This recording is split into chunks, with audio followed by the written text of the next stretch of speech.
araw na lamang ang natitira bago magpasko, hindi natin may tatanggi na may mga bagay na hindi nawawala sa pagdaos natin ng espesyal na selebrasyong ito. Katulad na lamang ng mga Christmas tree na ginagamit ng buong mundo bilang isang pangunahing sagisag ng pag-asa at bilang isang pangunahing palimuti. Ngunit, andyan ang mga parol, ang mga kumikislap na simbolo ng pag-asa na tinatangkilik ng bawat Pilipino.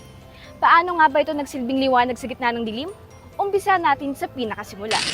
Mula sa salitang Espanyol na farol na nangangahulugang lampara o lantern sa Ingles, may tuturing na noon pang panahon ng mga Kastila unang ipinakilala ang mga parol sa ating bansa. Gayunpaman, sinasabi na noong taong 1908 ang opisyal nitong pagkadiskubre sa Bacolor, Pampanga dahil sa isang mangangalakal ng asin na nagngangalang Francisco Estanislao. Tradisyonal na gawa sa bamboo at papel de hapon ang mismong estruktura ng mga parol, samantalang mga kandila o oil lamp naman ang mga tagapagbigay ng liwanag. Ngunit, dala ng paglipas ng panahon, ngayon ay ginagamit na ang copy shells, mga wire, plastic at built-in electric lights bilang mga materyales nito. Siyempre, nananatiling bukas sa interpretasyon ang kahulugan na taglay ng mga parol at naiiba ito sa bawat individual. Kaya naman atin nang alamin ng mga saloobin ng kapwa nating mga Lasalliano tungkol dito. Para sa una nating katanungan, kapag naririnig mo ang salitang parol, anong unang pumapasok sa isip mo? Para sa akin po, yung unang pumapasok sa kaisipan ko po ay yung salitang Christmas, Pasko. Kasi syempre man yung mga parol nakikita sa mga bahay o kung kaya sa mga mall tuwing may Pasko. Tapos para sa akin, yung creativity din ng mga Filipino na gumawa ng mga dekorasyon tuwing Pasko. Kasi minsan, especially kung pumupunta ka ng Pampanga, San Fernando, di ba marami kang makikitang parol doon. So para sa akin, di lang Pasko yung sinisimbolo niyon, pero pati rin yung creativity, yung pagiging malikhain ng mga Pilipino.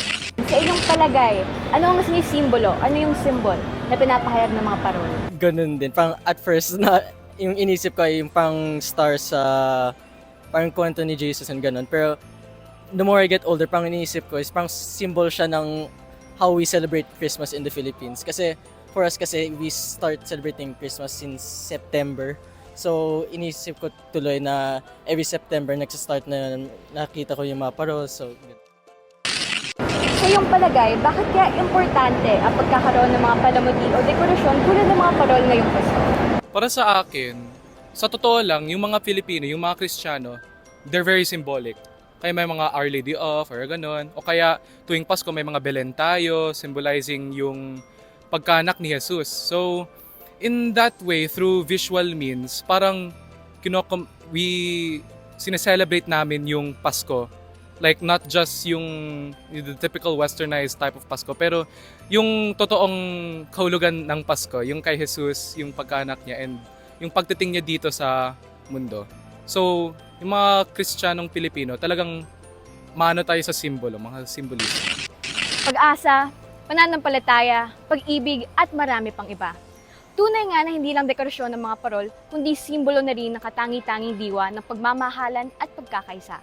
Naway katulad ng liwanag na dala ng mga parol ay maging makulay at puno ng buhay ang inyong mga Pasko. Hanggang sa muli,